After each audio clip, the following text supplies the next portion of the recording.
A lot of controversy and criticism against the president and his remarks.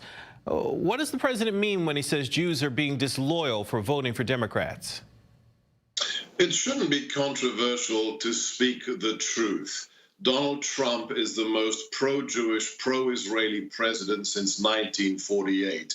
His daughter converted to Judaism. His most senior advisor is his Jewish Orthodox son-in-law. This is a man whose grandchildren are Jewish. This is the man who, after 23 years of broken promises to Israel, finally kept America's promise and recognized Jerusalem as the eternal capital of the eternal Israeli nation and moved our embassy there. And his comments that he repeated again are absolutely true. It is shocking that the American Jewish community is more loyal to a political party, the Democrat Party, that has embraced anti-Semitism in the likes of Rashida Tlaib and Ilhan Omar than it is to Israel or to the American-Israeli relationship. And it's just a statement of truth. But aren't we painting Jews with a broad brush here? I mean, don't they have the right to vote how they want, just like any American?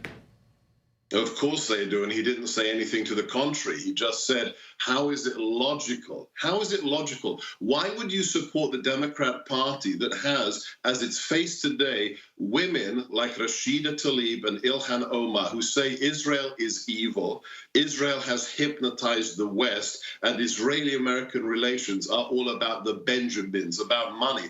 That is the institutionalized embrace of anti-Semitism, and it's inside the Democrat Party, and it is an utter complete disgrace. Well, but they've apologized for those remarks, though. I mean, shouldn't we be moving on and talking about policy?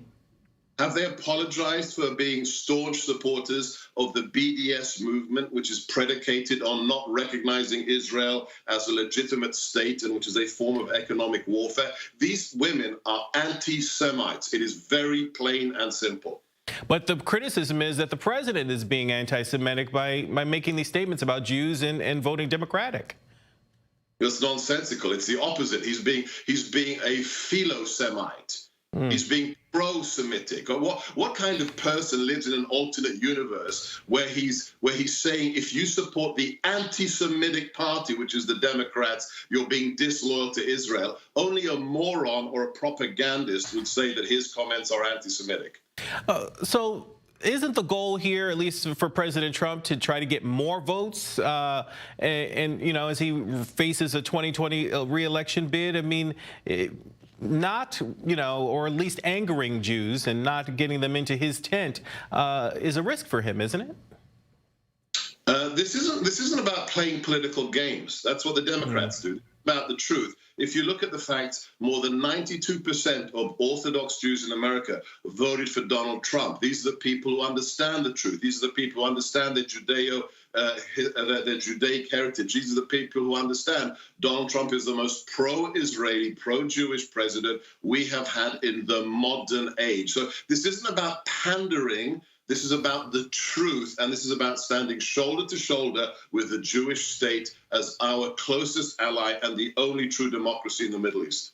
Let's talk more about Rashida Tlaib and Ilhan Omar. In their news conference earlier this week, they made the point of the optics of President Trump being supportive of them being banned from Israel, from traveling to that country as elected members of Congress. They feel that the president should be supporting them and not supporting Israel. Why should the president support anti-Semitic members of Congress? And again, this is a lie. Look at the facts. It's out there. You can read the letter from our ambassador in Jerusalem. You can read the letter from the Israeli Interior Minister. Rashida Tlaib, on congressional letter-headed paper, wrote to the Israeli government and said, I need to see my grandmother. This might be the last time I get to visit her, and I promise not to make pro-BDS statements or to agitate. The Israeli government said, well, in that case, absolutely, come and see your grandmother.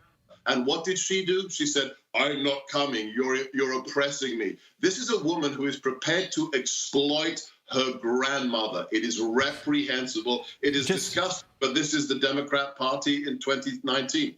Just a couple of seconds left. You know, there are a lot of people, a lot of Americans, including Republicans, who just wish the president would take the high road against his critics. Why can't he? He is. By speaking the truth about the institutionalized anti-Semitism in the Democrat Party, he is taking the high road. He has spoken with clarity, with a moral clarity that is rare in Washington, D.C., and he's going to continue to do so. Former Trump strategist Sebastian Gorka, thank you for your comments here on Take 30.